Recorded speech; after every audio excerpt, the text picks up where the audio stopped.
मेरी तरफ से सबको नमस्कार, गुड मॉर्निंग और सत श्री अकाल।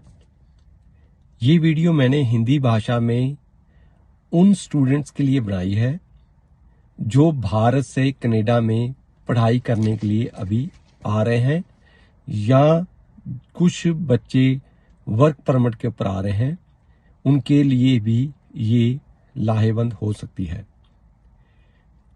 देखो, आजकल रिसेंटली क्या हुआ कि कनाडा में दो स्टेटों के अंदर दो शहरों के अंदर घरों की कीमतें बहुत ज्यादा हो चुकी हैं। उसकी वजह से कमरों का किराया $1000 या 1000 कनेडियन डॉलर या $1100 पर रूम हो चुका है। स्टार्टिंग में स्टूडेंट्स के लिए इतना पैसा देना मुश्किल होता है, तो मैं आपको कुछ तरीके बताता हूं जिस तरीके से आप अपने खर्चे में कमी कर सकते हो, और यदि आपके पास कम पैसे हैं फिर भी आप कनाडा में आकर अच्छी शिक्षा लेकर अच्छी तरीके से सेटल हो सकते हो। देखो, ये बात तो सबके माइंड में पहले ही होती है कि जिंदगी में सेटल होने के लिए आपको 3 चीजें चाहिए। नंबर 1, अच्छी जॉब। नंबर 2, आपका अपना घर। तीसरा, आपकी अच्छी शादी, अच्छे घर में शादी हो। ये 3 चीजें तो डेफिनेटली हर एक के माइंड में होती हैं। अब हो क्या रहा है कि जितने भी स्टूडेंट आ रहे हैं, क्योंकि स्टूडेंट को तो खुद मालूम नहीं है कि कौन सा शहर अच्छा है, कौन सा कॉलेज अच्छा है, कौन सी यूनिवर्सिटी अच्छी है। पहली बात तो देखो, मैं ये वीडियो कनाडा से बनाई है और मैं आपको जो बात बता रहा हूं मेरा कोई इंटरेस्ट नहीं है। मैं सिर्फ आपको एक एज ए फ्रेंडली एडवाइस दे रहा हूं। जो 2 शहर हैं कनाडा के, वैनकूवर जिसका पार्ट में बर्नबी भी आता है, और सरी जो इलाका है वो पंजाबी डोमिनेटेड एरिया है। इसी तरह ओंटारियो दूसरी प्रोविंस है जिसके अंदर पंजाबी कस्बा है जिसका नाम ब्रैम्पटन है, और उसके इर्द गिर्द जो छोटे छोटे कस्बे हैं और जिनके अंदर स्कूल और कॉलेज हैं। यहाँ पे मैक्सिमम स्टूडेंट आते हैं।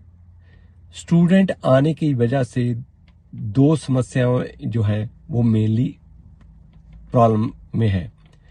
नंबर 1, घरों की कीमत 20 से 30 लाख रुपए पर हाउस। ये 8.5 करोड़ के 9 करोड़ रुपए बनता है भारत की करेंसी में। दूसरा, कमरे का किराया $1000 या $1100 पर रूम होने की वजह से इन शहरों में स्टूडेंट्स के लिए प्रॉब्लम है। देखो, आप जब इंडिया से कनाडा आना चाहते हो, क्यूबिक की बात छोड़ दो, तो क्यूबिक प्रोविंस के सेपरेट रूल है। मैं जो आपको कनाडा के बारे में जानकारी देने जा रहा हूं उसमें क्यूबिक इंक्लूडेड नहीं है। यहां पे क्या होता है कि कुछ प्रोविंसेस में आप 1 साल के बाद में ही परमानेंट रेजिडेंसी की फाइल लगा सकते हो, और कुछ जगह के ऊपर आप 2 साल बाद परमानेंट रेजिडेंट होंगे, और कुछ स्टेटों में आप 5 साल बाद आप परमानेंट रेजिडेंसी आपको मिलेगी। उसका आपका नुकसान क्या होने वाला है?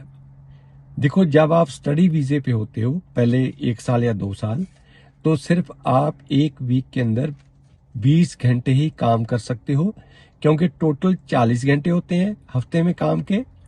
20 घंटे आप पढ़ रहे हो, 20 घंटे आपको काम करना अलाउड है। इससे ज्यादा आपको घंटे बढ़ाकर नहीं दिए जा सकते, क्योंकि उसकी कानूनन के ऊपर इम्प्लीकेशन जो है वो गलत हो जाती है।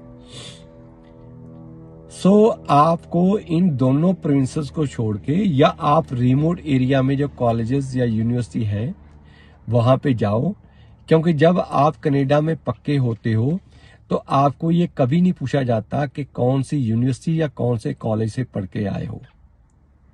सिर्फ ये पूछा जाता है कि आपने कनाडा में कितने साल पढ़ाई की है या कितने साल आपने यहाँ पे काम किया होता है। बस 2 ही कॉलम होते हैं।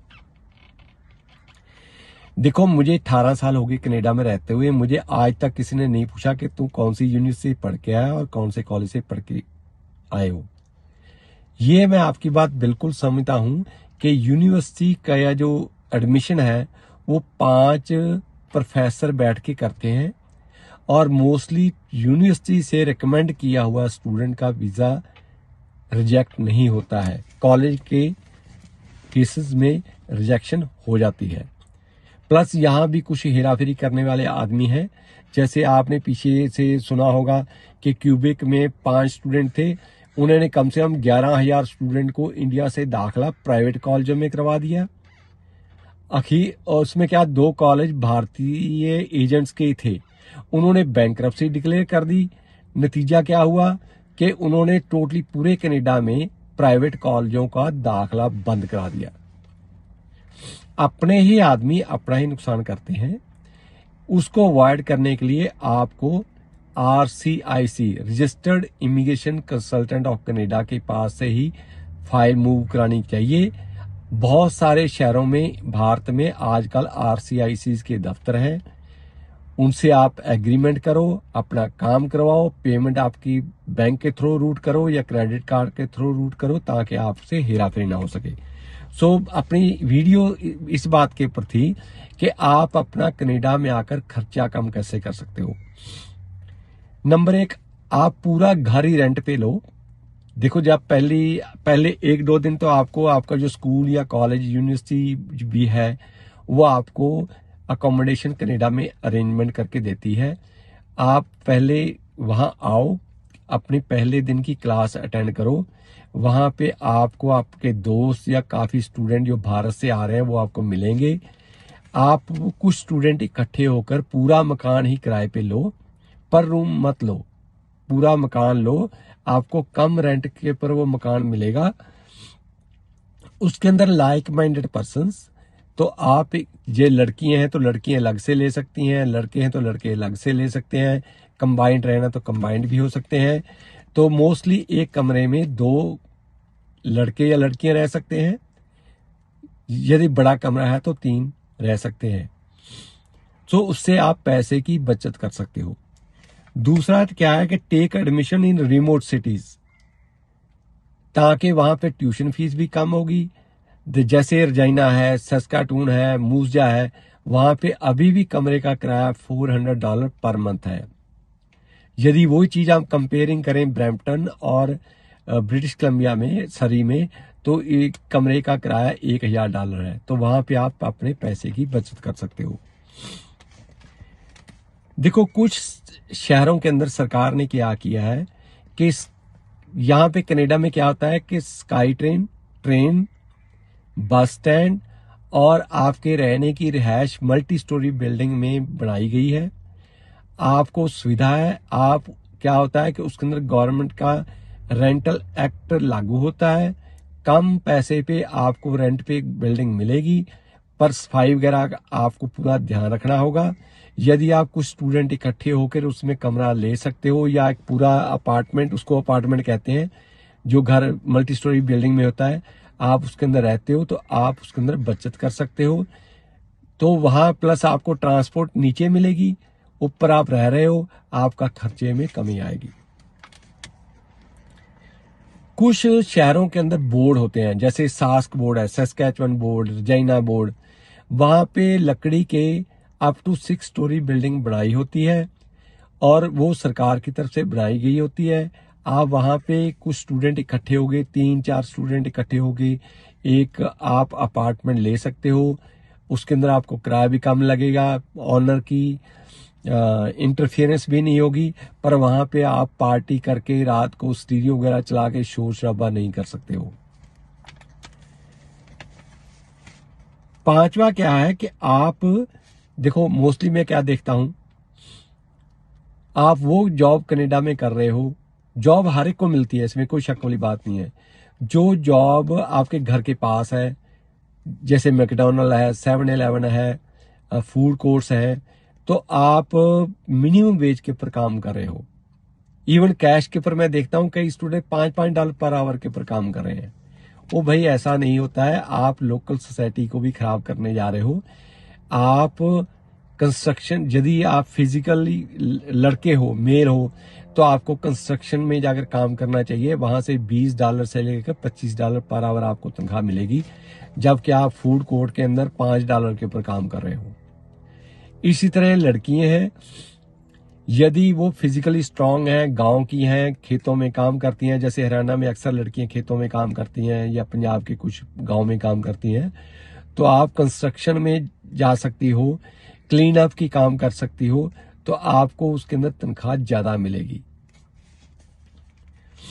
नेक्स्ट है स्टार्ट योर ओन बिजनेस। देखो, यदि आपको टैक्सी चलानी आती है, कार चलानी बाहर से आती है, यहाँ पे आप टैक्सी का लाइसेंस ले सकते हो।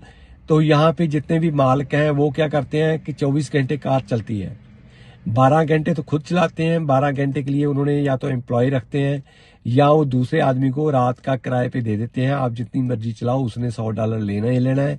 तो आप अपना वो कैश में आपको पैसे आते हैं, तो आप उस तरीके से अपने जो सेविंग है या अर्निंग है वो आप अपना बढ़ा सकते हो।